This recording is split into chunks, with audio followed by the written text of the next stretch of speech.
I'm interested, why do you feel there's maybe so few humor speakers who market themselves exclusively for the corporate market, this higher paying market? Mm-hmm. Well, I think one of the things is, I think there's a lot of very funny comedians out there, but I think what a lot of humor speakers and comedians don't understand is that there is a huge difference between doing your show in a comedy club and doing your show in front of a corporate audience at, say, 9:30 in the morning. And I think a lot of you can't do it. You can't just bring your nightclub act in and expect it to be the same.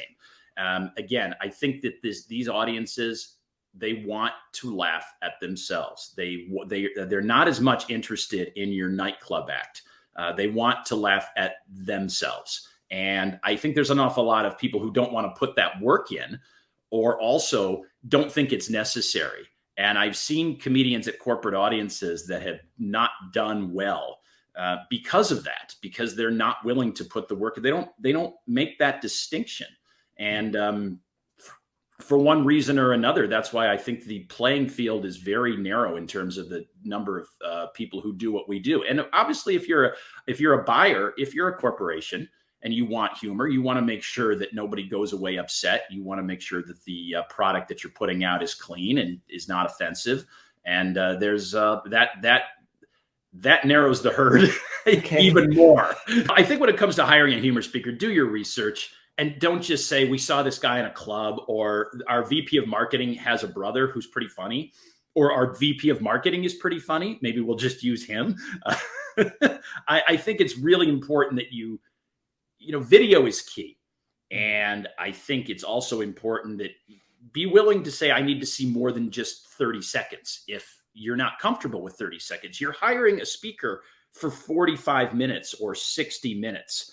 And I think it's important that you ask that speaker, I need to see more than just your 2-minute reel.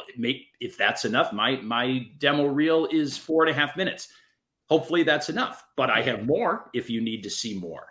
And also, once you commit to hiring a humor speaker, stay committed. Okay. Don't say, everybody wants to laugh as long as you don't talk about these 87 topics. Okay.